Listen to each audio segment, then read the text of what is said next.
मान लो अगर कोई भूलवश भी एक लोटा जल लेकर शिवालय में आ जाए और द्विजेश्वर महादेव का नाम लेकर अगर जल चढ़ाए तो उसको जिंदगी में कहीं अटकाना नहीं, उसको भी पास कर ही दे।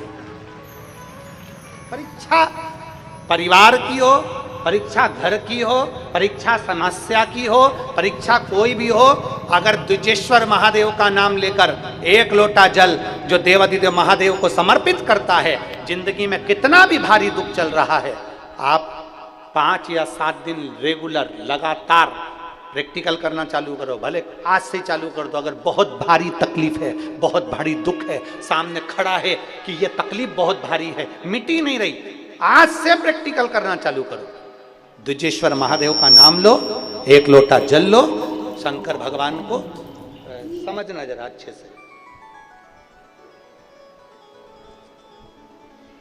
जैसे ये शिवलिंग, ये जलाधारी, ये जलाधारी का भाग, द्विजेश्वर महादेव का नाम लेकर जो जल चढ़ाया जाता है वो यहां से चालू होता है, जहां से पानी बहकर नीचे जाता है ना, जहां से पानी बहकर नीचे जाता है तो यहां से जल चढ़ाना प्रारंभ होता है द्विजेश्वर महादेव का।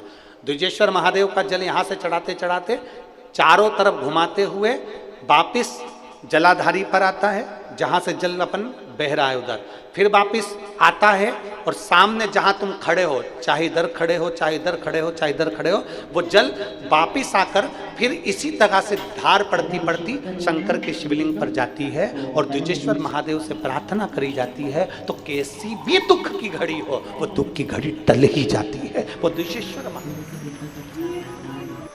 एक बार सभी लोग नाम का उच्चारण करेंगे। बोल द्विजेश्वर महादेव की। द्विजेश्वर महादेव के नाम का उच्चारण एक बार आप करिए, बोलो नाम। द्विजेश्वर महादेव। अगर नाम समझ में नहीं आए तो शिव महापुराण की पोथी उठाना, गीता प्रेस गोरखपुर की शिव पुराण लेना, उसमें द्विजेश्वर महादेव की पूरी कथा मिल जाएगी। द्विजेश्वर महादेव के नाम का उच्चारण करें। भगवान शिव का एक अवतार द्विजेश्वर महादेव। तुम्हारी किस्मत में, तुम्हारे भाग्य में विधाता ने, भगवान ने, देवता ने कोई सुख की रेखा नहीं लिखी। मान लो तुम हार रहे हो, बार बार हार रहे हो, तुम्हें लग रहा है कि तुम्हारी सुख की कोई रेखा नहीं, कोई सुख की रेखा नहीं।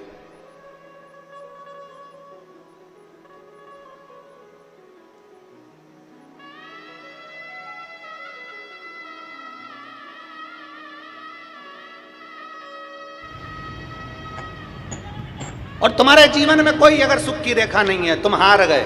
बहुत सारे लोग हैं ऐसे, नए नए बच्चे 10th का एग्जाम दिया, 12th का एग्जाम दिया, सीए का एग्जाम दिया, इंजीनियरिंग का एग्जाम दिया, डॉक्टरी की पढ़ाई कर रहे हैं, नहीं है, हार गए। नौकरी के लिए पुणे चले गए, मुंबई चले गए, हार गए।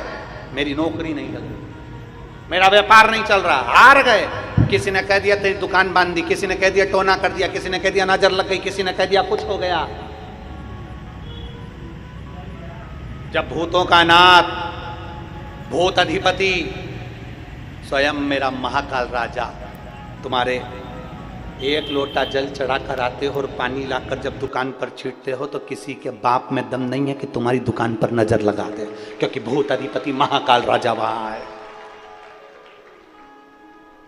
कौन नजर लगा?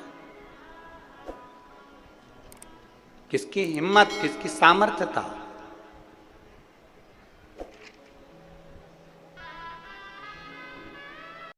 ये बिल्कुल नया ही उपाय है। पंडित जी परतवाड़ा महाराष्ट्र की शिवपुराण कथा में 9 तारीख को, 9 मई को यह उपाय बताए हैं। अगर आपको यह उपाय पसंद आया हो तो लाइक करिएगा।